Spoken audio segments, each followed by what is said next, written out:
Hi, this is Khushbu with a new mathematical problem of arithmetic progressions. This is exercise 5.2, page number 105 from NCERT, question number 1. It says, find fill in the blanks in the following table, given that A is the first term, my first term है, B is the common difference, and AN is the nth term. So, EP series को करने के लिए हमारे पास एक general formula होता है arithmetic progressions का, which is AN is equal to A plus N minus 1B.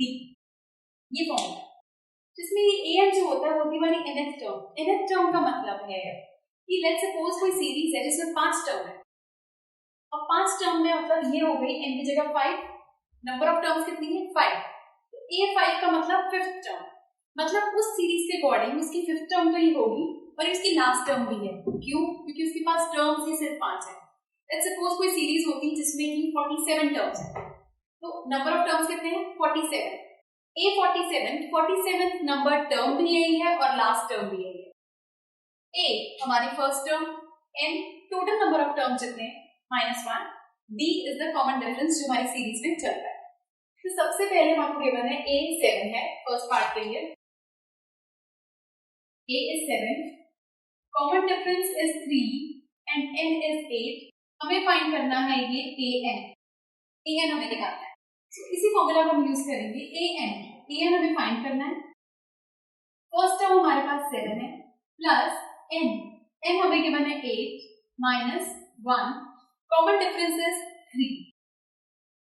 AN आता है हमारे पास 7 plus 8 minus 1 is 7 into 3.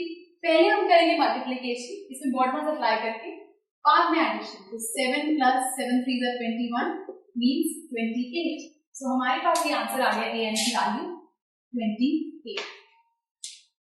So AN को समटाइम्स बच्चे से बहुत कंफ्यूज होते हैं कि AN एक्चुअली लास्ट टर्म है या वही टर्म जिसकी बात हो रही है.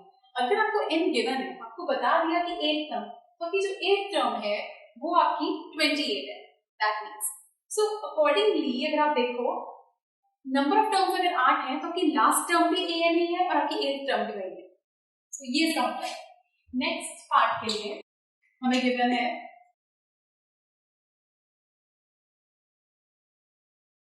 पार्ट नंबर सेकंड में हमें गिवन है फर्स्ट टर्म इज -18 और AN इस बार 0 गिवन है. तो AN को लिखेंगे 0 is equal to first term given है -18 प्लस N हमें गिवन है 10 माइनस 1, कॉमन डिफरेंस हमें फाइंड करना है.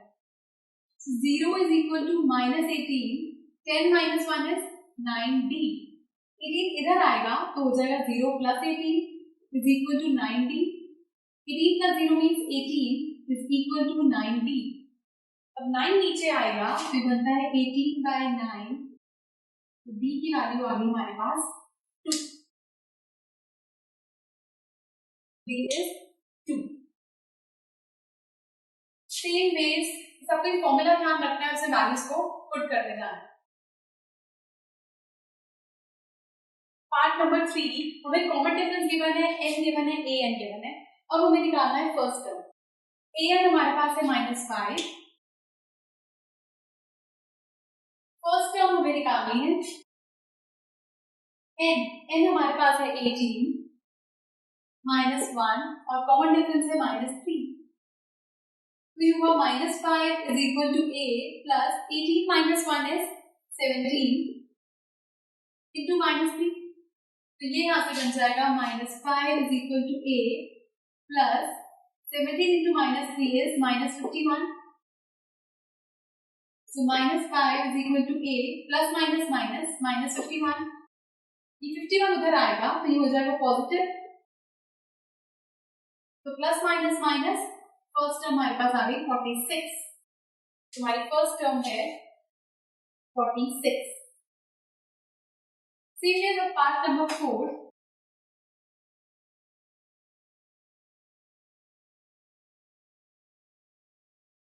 फोर्थ पार्ट के लिए हमें निकालना क्या है N.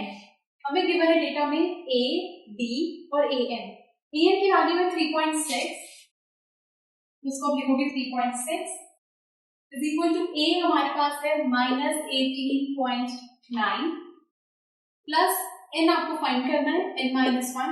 D हमारे पास है 2.5.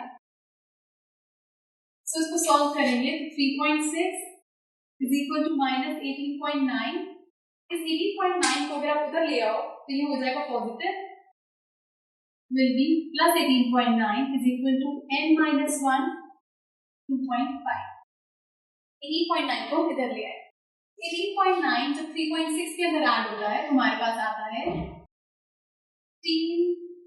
5 plus 3 11 12 22.5। 22.5 is equal to n minus 1 2.5। ये इसके साथ मल्टीप्लिकेशन देंगे तो ये नीचे आ जाएगा नेक्स्ट स्टेप में 22.5 by 2.5 is equal to n minus 1। अब डेसिमल के बाद यहाँ भी एक डिजिट है, यहाँ भी डेसिमल से डेसिमल कट हो गया। इसे हम कट करते हैं 5 वेरिएबल से। सो 5 5 सा 5 4 सा 5 5 सा 5 1 सा 5 9 सा। सो 9 इक्वल आ गया n minus 1 के। इधर इधर आ जाएगा। सो 9 plus 1 is equal to n। That means n की वैल्यू आ गई आपके पास 10। तो यहाँ से n आ गया 10। Now next part, the last part, उसके अंदर हमें अब निकालना है an। an निकालना है, बाकी सब कुछ आपको गिवन है। सो आपके पास फर्स्ट टर्म है 3.5, an फाइंड करना है। फर्स्ट टर्म है 3.5 प्लस n है 105, 105 minus 1, कॉमन डिफरेंस इज 0। अब an इक्वल होगा 3.5 प्लस ये पूरा ब्रैकेट जो 0 से मल्टीप्लाई होगा तो 0। an हमारे पास आ गया 3.5। तो हमारे पास an की वैल्यू आ गई 3.5। So this was first question from exercise 5.2। अगर आपको कोई भी डाउट है please do write to us. तो स्पेस नीचे गिवन है उसमें लिखिए and watch the next video for some more questions. Good bye.